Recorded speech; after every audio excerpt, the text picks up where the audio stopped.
you think Native American Navajo, what comes to mind? Courageous, independent people with a colorful history and culture to match? Or does embracing the natural world in sacred and unique ways come to mind? Perhaps you equate this indigenous people with sustainable farming, the growing and harvesting of pinto beans, table stock potatoes, or corn, wheat, and alfalfa. Well, welcome to part one of our food series focusing on sustainable farming and Navajo agricultural products. Joining us here in the studio today from the High Plateau region of northwestern New Mexico is spokesperson and operations manager for Navajo Pride Products, Roselyn Yazzie. Welcome. It's so good to meet you. My pleasure. Nice to meet you. I'm glad you came all the way to our little studio from New Mexico, and you've come with so much history, so much local culture, and even the land itself. I was thinking before this series that everything seems to be reflected in the foods that you prepare and eat. So before we get to some of these unique and yummy dishes that you have here today, talk to me about where the products are grown and harvested, Roselyn. Our Navajo Pride products are grown on our farm just outside of Farmington, New Mexico. That's in the Four Corner region.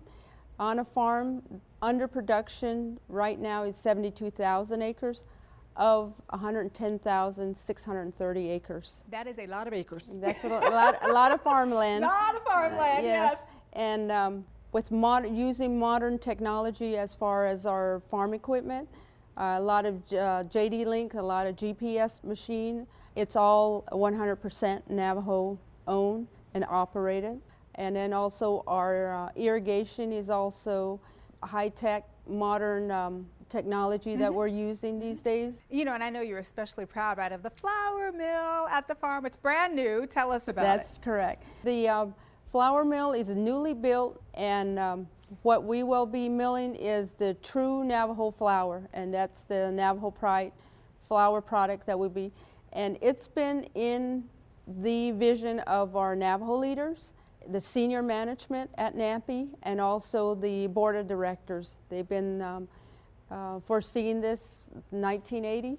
Wow. Right, and what we'll be doing is we'll be featuring the bleached flour, the unbleached flour, the whole wheat, the specialty mix like the fry bread mix, the blue corn pancake mix is what we'll be milling there. Let's talk about sustainability right now for a minute, if you don't mind. How is that being incorporated at Navajo Pride? Well, like a lot of other farmers out there, what they would do is they would buy purchased flour from the outside and bring it in. In this case, what we do is we produce it. So you're growing it right there on the farm? We are producing it there on the farm, and then we take it from there to the mill. We process it, and we'll be packaging it, not alone packaging, but also mixing it into the specialty. Doesn't get much more natural and, you know, sustainable than that. That's amazing. Now, you mentioned fry bread, and just so that you know, that's what you're seeing here on the table is fry bread. I've never seen fry bread, never heard of it. It smells great. It looks fun, probably even more fun to eat, so I can't wait to try it.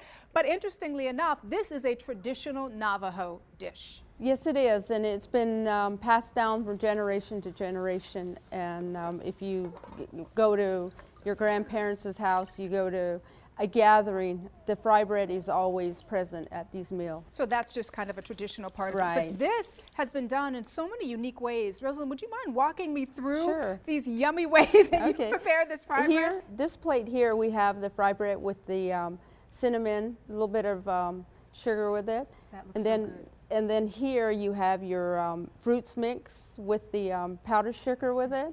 And then this plate here is our one of our traditional, the Navajo taco. Okay.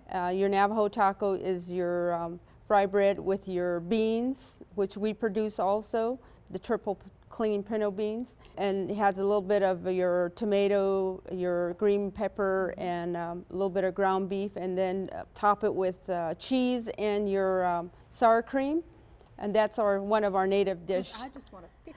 And I then know I'm on TV. I won't. I can just inhale that. And then this last plate here is just your fry bread. I would just eat it plain. I love it. You can put honey on it. Oh, that sounds good too. So I love that. Let me ask you this. I'm a busy working mom. I've got 3 boys under the age of 11. Is it fast? Is it easy to prepare? What is the best type of oil I should be using to fry my fry bread? We use corn oil. Corn oil is low saturated fat, And when you cook fry bread, it's like cooking, putting it in a deep fryer. Okay. And it doesn't absorb all that oil.